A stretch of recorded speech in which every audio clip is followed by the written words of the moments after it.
In 1989, the world was shocked by the tragic murder of a young woman named Mary Ann, whose life was cut short in a bustling neighborhood in New York City. Mary Ann was a college student with dreams for a bright future. Her vibrant personality lit up the room, making friends wherever she went. Late one evening, she didn't return home. Her family grew worried and reported her missing. Days turned into weeks, and the search for Mary Ann took a tragic turn when her body was discovered in a nearby park. The news spread quickly, filling the local community with fear and sadness. The police began investigating immediately, gathering evidence from the scene. They spoke to family, friends, and anyone who might have seen Mary Ann that fateful night. Each person was deeply affected by her loss, sharing heartfelt memories. Among those involved was Detective James Hunt, a dedicated and compassionate investigator who had seen many challenging cases during his career. He took this case personally, vowing to seek justice for Mary Ann. As the investigation unfolded, new details emerged, revealing the story behind her final hours. The legal system responded vigorously, eager to bring the perpetrator to trial and find closure for the grieving family. Tension grew as the community rallied for justice, hoping for a resolution that would bring them peace. As the investigation into Mary Ann's murder began, Detective James Hunt felt a mix of determination and anxiety. He knew he had to solve this mystery, but the pressure was immense. The city was buzzing with news about the case. Every corner was filled with whispers about what had happened to Mary Ann. People were scared, asking each other, who could do something so terrible? Detective Hunt started by visiting the park where Mary Ann's body was found. He looked around, hoping to find evidence that would lead to her killer. The park, usually a place of laughter and sunshine, felt heavy and somber. He marked the spot where Mary Ann was discovered, knowing this would help him piece together what had happened. Back at the police station, Hunt gathered his team. They spent long hours sifting through Mary Ann's life. They reached out to her friends and family, hoping to learn more about her movements on the night she went missing. Each conversation revealed more puzzles. Some friends remembered seeing Mary Ann at a local cafe with a man they did not recognize. Others talked about odd messages she received recently. Every piece of information felt important yet confusing. Along with his team, Detective Hunt focused on gathering evidence. They collected items from the scene, including clothing, fingerprints, and even a witness account from a jogger who frequented the park. The jogger recalled seeing a figure near the trees that night, but they could not identify that person clearly. This was frustrating for Hunt, who hoped for strong leads that would help guide them. The media coverage escalated as well. Reporters camped out at the police station, eager to know the latest updates. Cameras flashed as they sought comments from anyone who looked like they had something to say. Although Hunt was used to dealing with the media, this case felt different. He wanted to protect Mary Ann's memory and keep the investigation focused. But each day brought new questions, and sensational headlines followed. Public interest turned into protests when they learned that the police still had no suspects. Residents of New York City took to social media and local news, expressing their fears.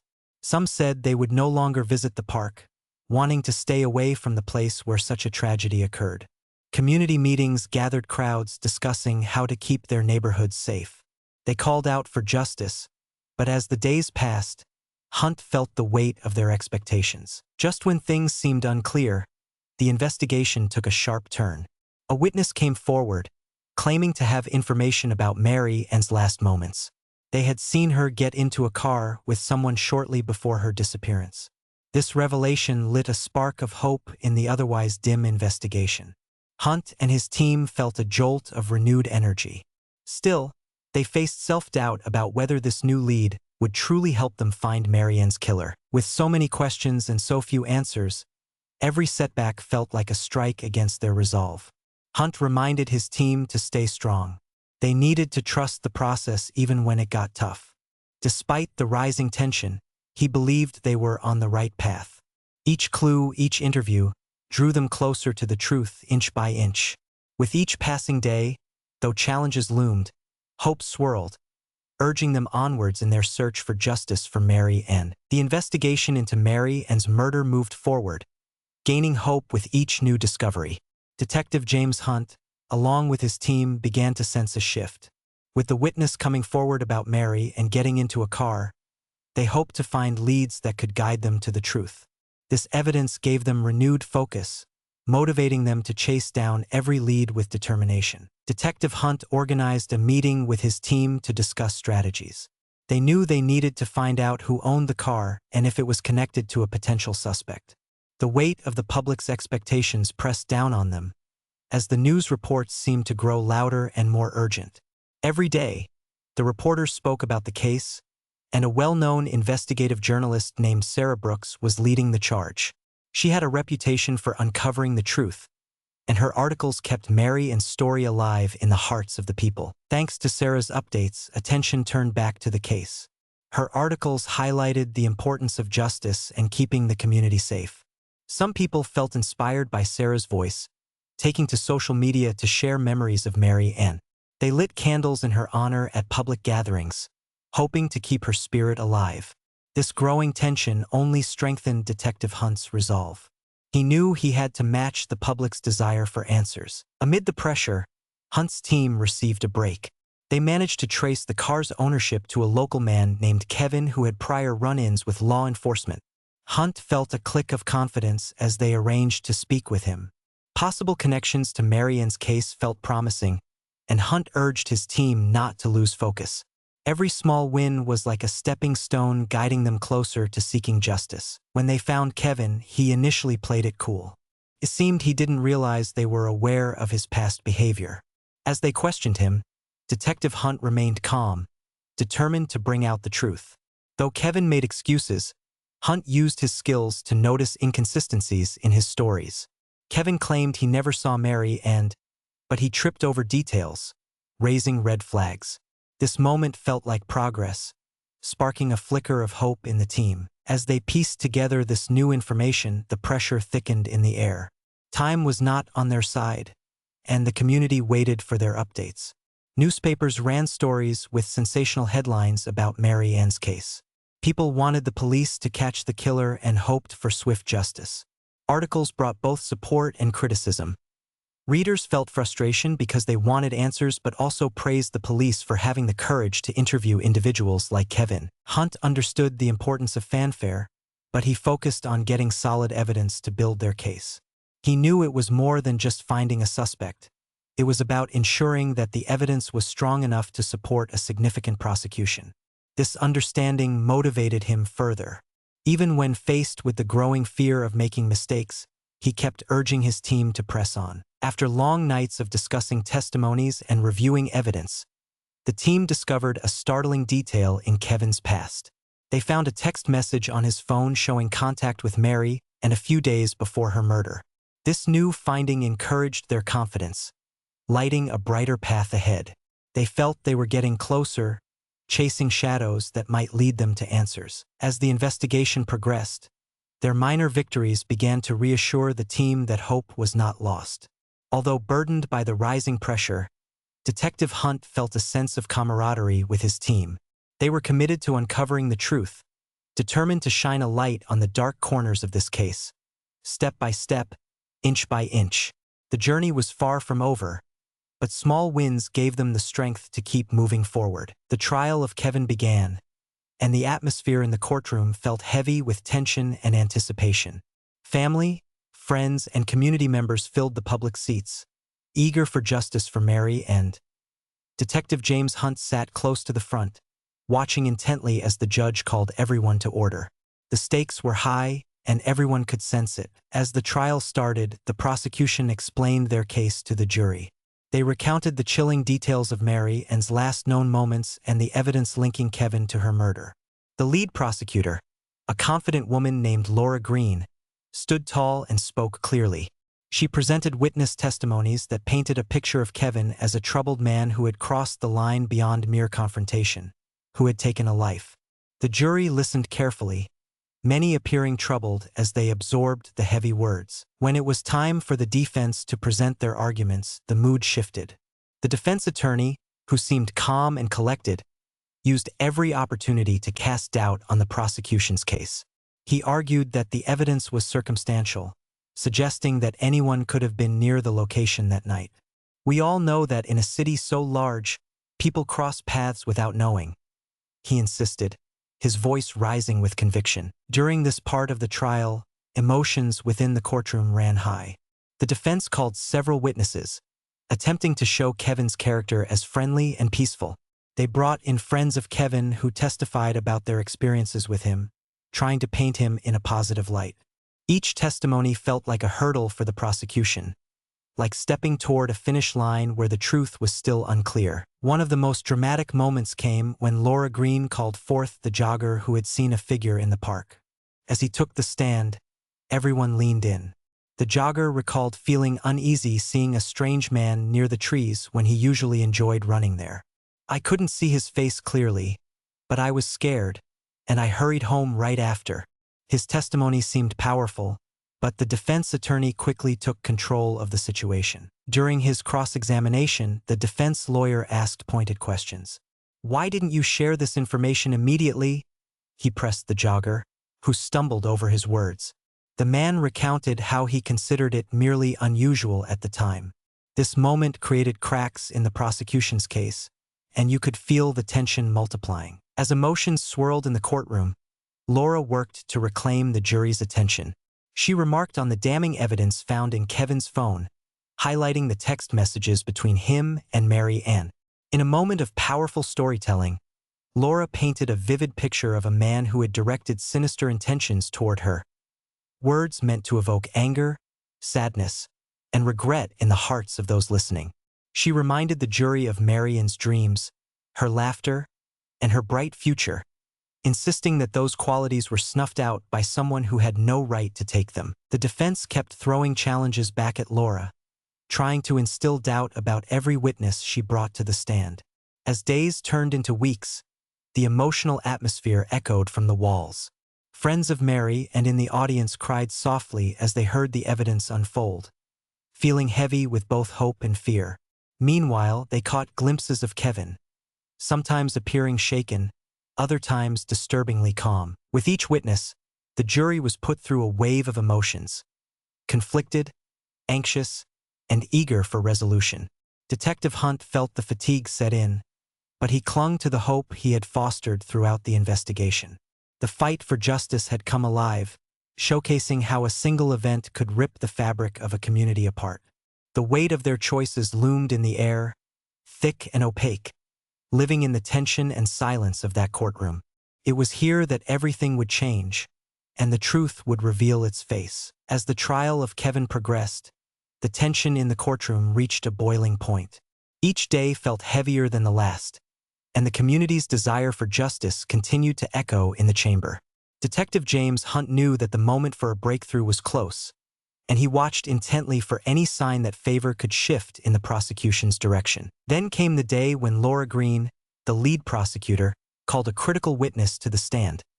Mary Ann's best friend, Jessica. This young woman was visibly shaken as she walked into the courtroom, clutching a tissue. She had been too overwhelmed to testify until now, but the judge insisted that her words were necessary for the truth to emerge. Jessica took her place and faced the jury, her hands trembling slightly. In a soft voice, she began to describe her close friendship with Mary Ann. She shared intimate moments about their late-night talks and dreams of the future.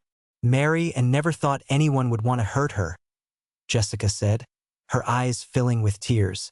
The jury sat in rapt attention, and even the courtroom had gone quiet as she spoke. Laura leaned forward, sensing the gravity of the moment. "Jessica, could you tell us about the last time you spoke with Mary Ann?" she asked gently.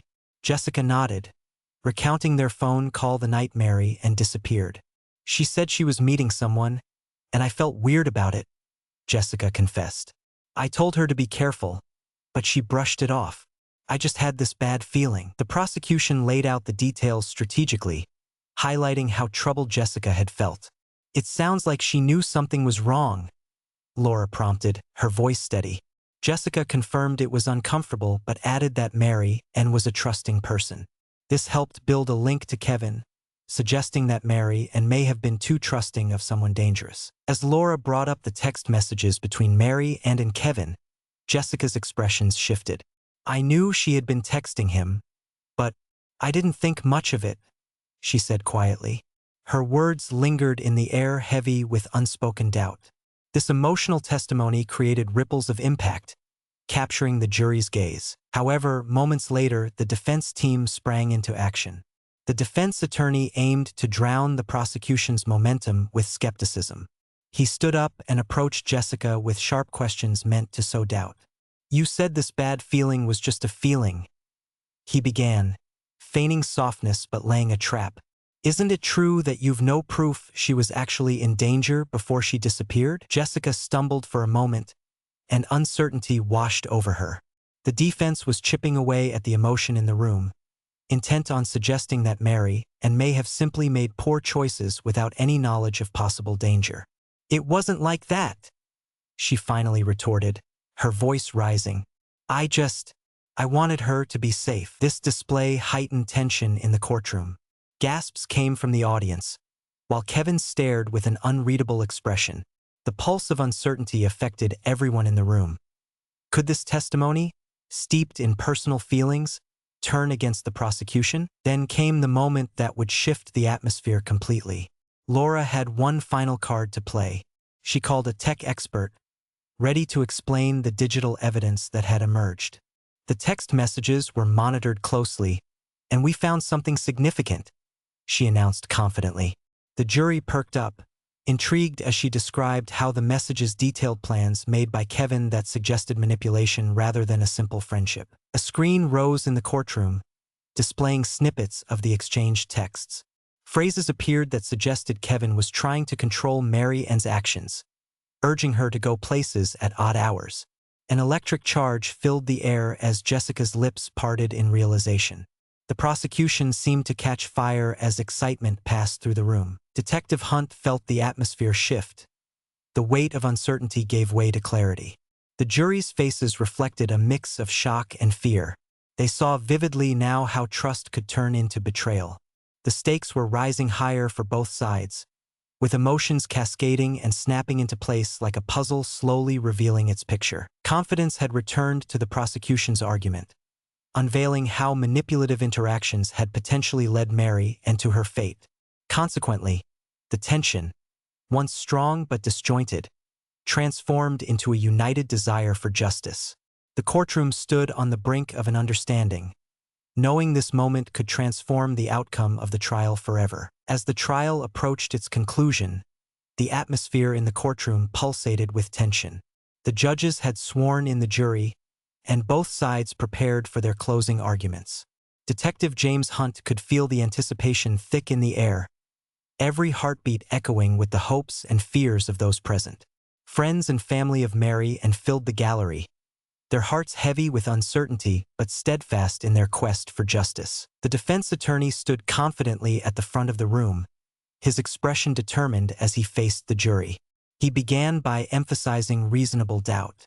"Ladies and gentlemen of the jury, you must consider the facts. There is no concrete evidence linking my client, Kevin, to the crime," he declared, pacing slightly. "These text messages may look suspicious, but they are only words. Words can be misinterpreted." His voice rose and fell rhythmically, echoing the intensity of his argument. He carefully dissected each piece of evidence, even attempting to dismiss Jessica's heartfelt testimony. "What is a feeling without proof?" he insisted, gesturing toward Jessica. "A bad feeling does not equal guilt.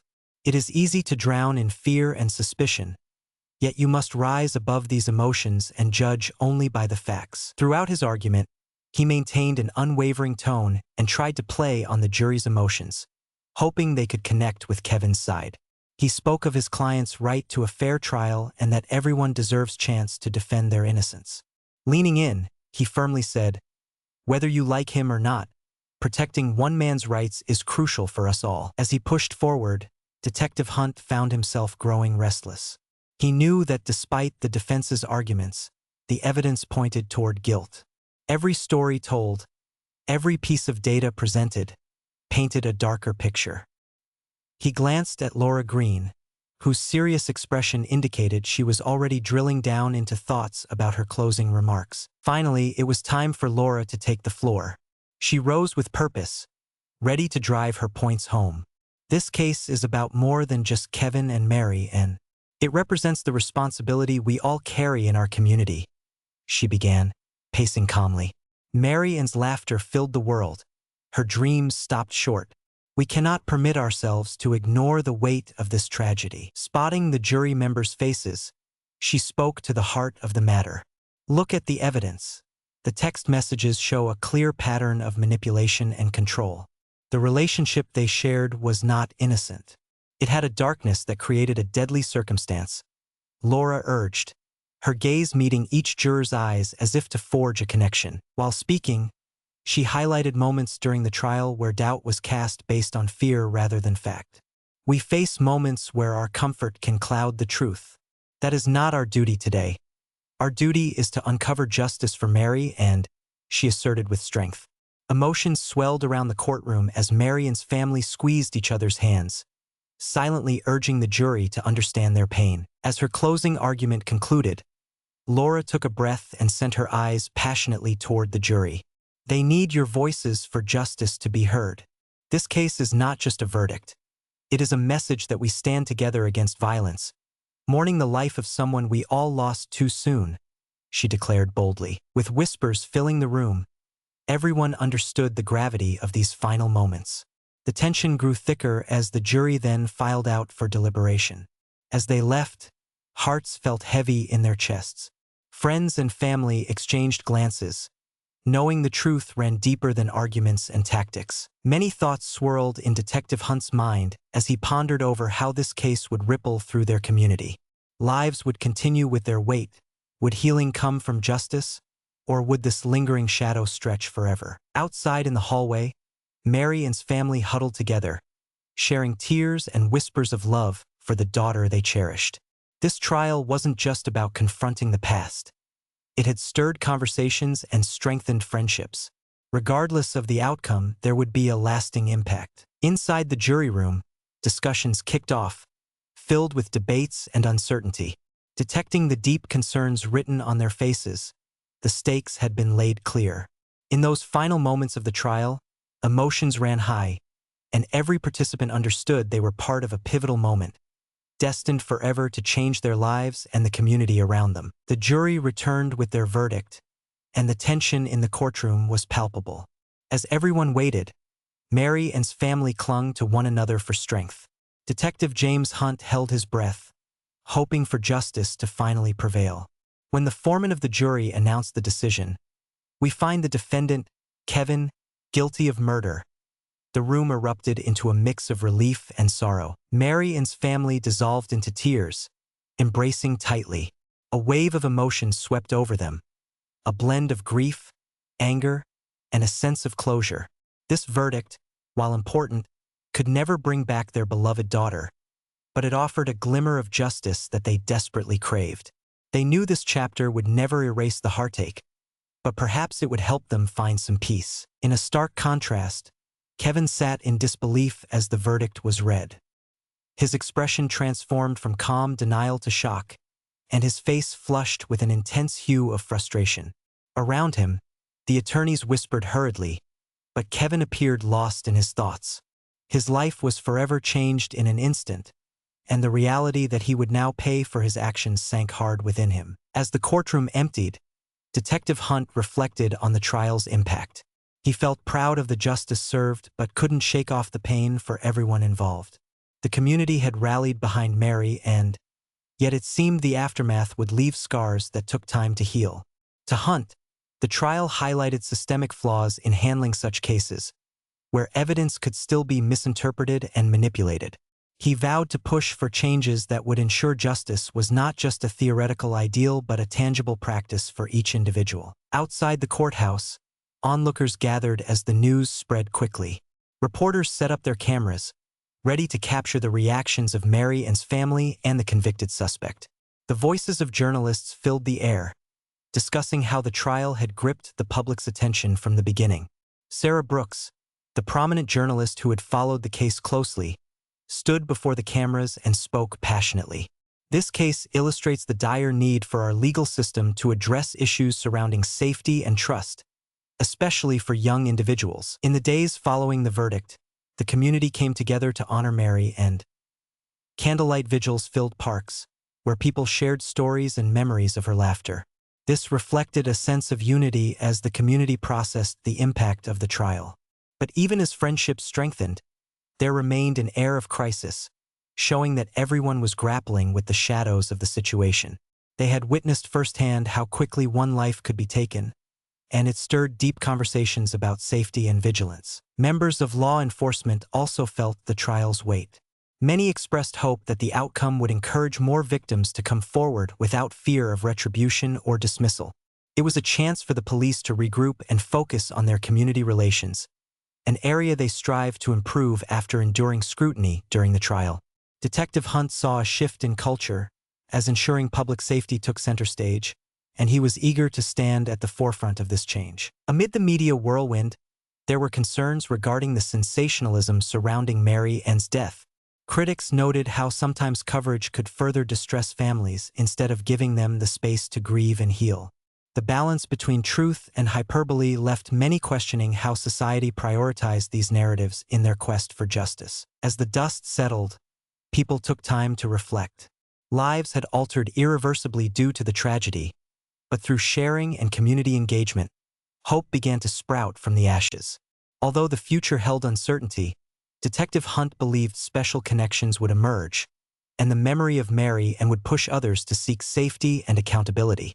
The process of healing would not be a fast one, yet it marked a pivotal step toward a society united in awareness and strength. In the wake of Kevin's conviction for the murder of Mary Ann, the consequences rippled through every aspect of life for those connected to the case. Kevin found himself confined within the walls of a prison, a reality he never imagined would become his fate. The sentence would be harsh, and he struggled to comprehend how quickly things had spiraled out of control. Day by day, he faced the immense weight of his actions while grappling with rage, despair, and profound regret. Within the prison system, Kevin began to lose pieces of his identity. The reality of incarceration was stark and isolating. He was not just facing time behind bars. He was also emotionally cut off from the world he had known. As weeks turned into months, he wrestled with questions about who he had become and how he had ended up in this place. The anger he'd felt during the trial began to shift into reflection, prompting him to confront his past choices. In contrast, Mary Ann's family began to experience a different journey. While the trial had provided a sense of closure, they still dealt with the echoing silence of her absence. Healing would be gradual. They leaned into each other for support, attending therapy sessions aimed at helping them navigate their loss. Together, they explored ways to honor Mary Ann's legacy, creating a scholarship in her name at her university to support students pursuing their dreams. Moreover, the ripple effect of the case spread wide within the community. Friends, neighbors, and even strangers were impacted as discussions about safety and awareness surged. As groups gathered to remember Mary Ann, they also fortified their vocal support for victims of violence. The community established safety programs aimed at empowering individuals to look out for one another. This transformation was essential. It meant turning their sorrow into action, ensuring that Mary Ann's life had not been lost in vain. Meanwhile, Detective James Hunt found himself patrolling the streets differently after the trial. The outcome echoed in his heart, shaping how he viewed community relationships and proactive policing. Reflecting on the power this case held, he sought to bring optimism into his work. Hunt collaborated with local leaders to create workshops focused on educating young people about safety and encouraging them to maintain reporting standards for suspicious behavior. As motherhood coalesced among Mary Ann's circle of friends, it reminded them of the promise they had made to her, to live boldly and without fear. They shared laughter and joy, but somber reminders of grief loomed over gatherings. Some friends established a support group that met regularly to process their feelings and build stronger relationships, anchoring their memories of Mary and in actions of love rather than pain. On the broader stage, the media landscape shifted subtly following the high-profile case. Journalists recalibrated their approaches to sensitive topics surrounding crime and victimhood. Sarah Brooks's ardent coverage became a call to action for others. She initiated discussions on ethics in crime reporting and how the stories of victims like Mary Ann should be told.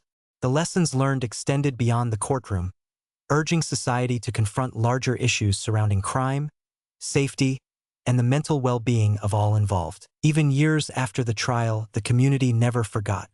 Anniversaries became sacred, a time to reflect on how far they had come while still honoring the memory of Mary Ann. The pain never fully disappeared, but the anger began to transform into motivation for improvement.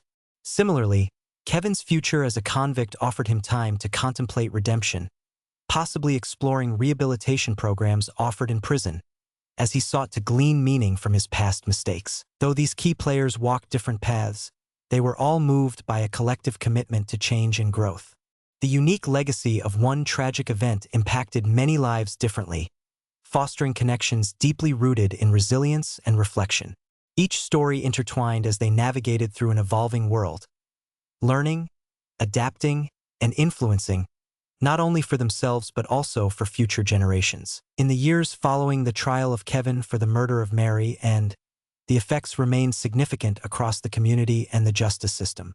For Mary Ann's family, the conviction had addressed a longing for justice, providing them with a bittersweet sense of closure. They carried her memory forward by establishing the scholarship and supporting local initiatives aimed at educating young people about safety. The scholarship not only honored Mary Ann's spirit but also empowered future generations to pursue their dreams, bearing her name proudly. An everlasting tribute. Detective James Hunt, inspired by the deep ties between law enforcement and the community, continued his work with renewed vigor. Engaging with neighborhoods through educational outreach, he organized workshops that encouraged open dialogue around crime prevention and community safety. These interactions fostered a sense of collective responsibility and trust between police and residents. Hunt became a passionate advocate for reform within the department, seeking to improve training on handling sensitive cases involving victims and their families. As time passed, the case also left imprints on the legal system. Advocates for victims' rights rallied to push for legislative changes, and the trial highlighted important gaps in how victims were treated throughout the legal process. Legal organizations began working on reforms that included enhanced support systems for families during trials, with a focus on addressing their emotional needs. This shift fostered a more compassionate approach, recognizing that behind every case lay real human experiences shaped by trauma. The media's approach to crime reporting also evolved. Inspired by cases like Mary Ann's, journalists began advocating for ethical storytelling that honored victims while ensuring their voices were heard. Sarah Brooks took the lead in creating guidelines for responsible reporting, emphasizing the necessity of understanding the sensitive nature of crime. This influential groundwork not only shaped her career but also set a standard in the journalistic community, ensuring that future coverage recognized the people behind the headlines. Kevin, however, dealt with his own reflections in prison. During his time behind bars, he participated in rehabilitation programs designed to unpack his past choices and instill a sense of accountability. Through counseling sessions and group discussions, he began to understand the depth of his actions on Mary Ann's life and their devastating effect on those who loved her. This transformative path forced Kevin to confront his own behavior and the harm it caused, presenting an opportunity for change that he never expected to encounter. Anyone impacted by the case, from family members to law enforcement, recognized how deeply intertwined their lives had become following such a tragedy. The story of Mary Ann did not simply end. It continued to inspire action. Every anniversary of Mary Ann's passing became an occasion for the community to gather, remember, and reflect on the lessons learned. They honored her by making a firm commitment to preventing future violence and fostering understanding that everyone deserves dignity and peace. During public meetings, as discussions flourished about implementing further programs designed for vulnerable groups, it became evident how far they had come.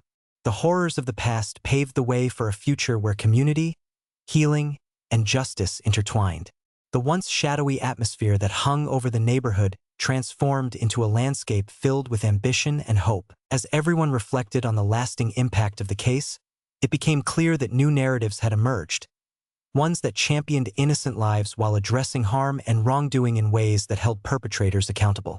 Mary Ann's spirit lived on in the actions of those who remembered her, representing a force for growth and continuous striving towards a safer, more enlightened society. Though pain was part of their collective history, together they fashioned a future infused with lessons learned, resilience, and optimism for what lay ahead.